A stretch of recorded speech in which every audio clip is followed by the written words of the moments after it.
Hello everybody, welcome to episode 9 of my travel activities show. This week we're going back to one of my favorite places that I've visited when I went to Portland as well, as you may recall from our very first episode. And in this trip that I took, I went there for 3 weeks, and the first half was Portland and the other half was Seattle, and that's why I wanted to talk to you about Seattle today. So let's dive right in with some basic information. There are about 700,000 people living within Seattle, the city itself, so it's also not as big as other tourist attractions or tourist cities in the US, which makes it kind of nice, but there's also a lot of tourist infrastructure, so if you want to really experience and see a lot, definitely go to Seattle. It's also one of the most important economic center points in the Pacific Northwest, and it is located between the Lake Puget Sound and the Lake Washington, and that's why there's a lot of fresh air, a lot of green within the city, and also because of the whole location, there's not a lot of space for Seattle to really expand, which is also kind of nice, but also makes it a bit more expensive, and also a bit more expensive to maybe rent an Airbnb, or if you want, stay even longer and remotely work there. So take that into account when looking into just accommodation prices, and obviously also because it is a tourist attraction. So speaking of things you can do there as a tourist, let's see the top travel activities for Seattle. So the first thing you should do in Seattle is obviously take a food tour through the Pike Place market. Yes, Pike Place is a very touristy place, but nonetheless, you should go there for the food. It was eye-opening. Back then I booked a tour with a local person, and during the tour we had several sample-sized foods, and there was mac and cheese from an artisanal cheese place. There was clam chowder, and it actually was my very first clam chowder, and it was amazing. I also had Rainier cherries, which only bloom for a very short time in the year, so they're very special and super, super delicious. I also had the best Greek yogurt ever. I think it was also with Rainier cherries, I think. And also chocolate. It was amazing. And in the end of the tour we ended it with some very, very delicious Russian food right around the corner of Pike Place. So yeah, the food there is just amazing. I don't know if you can get these sample sizes when you don't book a tour with a person who's has got a lot of connections going on. So either book a tour or do some research beforehand which places you want to go to, and really make it count because the food was amazing. Another fun thing about the tour that I took there was the meeting point, actually, because we met at this theater that is located right next to the Pike Place market. And when we went there, I was like, what smells so funny here? And this theater was right next to the famous bubblegum wall, which I didn't know of until then. It's basically a very, very tiny alley where the walls are covered with chewed bubblegum from people from all over the world. It's actually it's another attraction I didn't know of, where people go and chew gum and then put it right on the wall. I mean, you've got a picture here, but I can imagine it looks really cool when it's normal and everything. But that's actually one of my travel fails. My biggest one ever is that I went there, it was accidentally, but I went there by accident on cleaning day.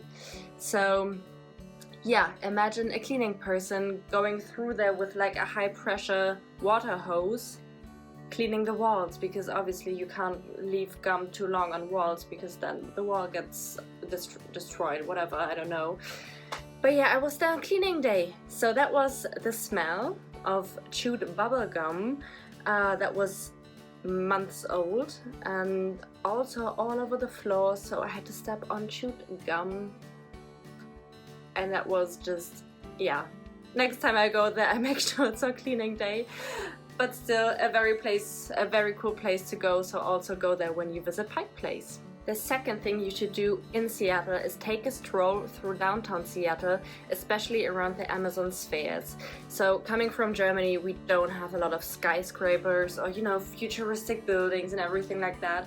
So yeah, the tour or the short trip to downtown Seattle was really interesting because I've never seen, like, how should I say it, like a new city district that is so futuristic and so architecturally special. That was really, really interesting, especially the Amazon Spheres, which is the Amazon headquarters in Seattle. I went there at night, and that was kind of cool because then everything was lit up. But I would definitely recommend going there on the day because there was not a lot of food options, and I wanted to get dinner, and there was, yeah, basically they operate during business hours for like the business people, so 9 to 5 or 9 to 6. So yeah, I think it's better to go there within these hours. But even so, it was so interesting to see what Amazon is actually doing, because yes, in Germany we have Amazon as everybody else in the world, but not to this extent, because I've never seen an Amazon supermarket until then where you don't have any checkouts and just go there with your phone and it checks out for you. That was, yeah, quite new to me. And also just this very futuristic atmosphere was very, very interesting. So the third and last thing for today is to do a road trip to Mount Rainier National Park. So as in every episode of this show, I also want to show you what to do in the surroundings of the destination we're looking at. And that's why you should definitely do a road trip to Mount Rainier National Park, which is approximately 2 hours away from Seattle. So definitely go there by car, otherwise you won't get there. And it was just, yeah, an amazing experience. Depending on your hiking experience, if you don't have a lot of experience, go there with a local, tour guide, because then you won't get lost. And I didn't know what to pack, if we need any special, I don't know, entry tickets or a day pass or anything, and they took care of that, which was amazing. If you already have enough hiking experience and know what to look for, know what to research for, then I would say you can also go on your own. But either way, it is a one-of-a-kind experience, and it really brought me to the point that I now think that in every trip that I want to do, there needs to be at least a little bit of hiking, because there was so much fun and the nature was immaculate. I mean, I've never been in such a big national park, and yeah, it was amazing. There were not a lot of people around because I was there in September, so yeah, I think it was like close to the end of the season, so if you want to go there a little bit earlier, definitely. I don't know how full it will be then, but when I was there, it was like I didn't see anybody else. And yeah, just being in touch with wildlife was also very special about that place, because I saw deer, I saw chipmunks, I saw marmots and a lot of birds, and that just within like a 1 meter distance from me, because they're very tame, because they don't like you're not allowed to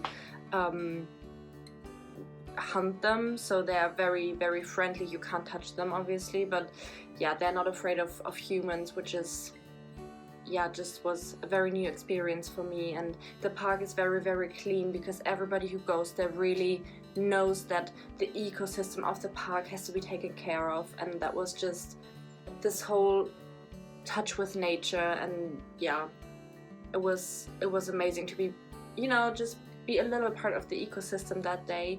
And yeah, I mean, as you can see in the pictures, it's a very, very big park as well.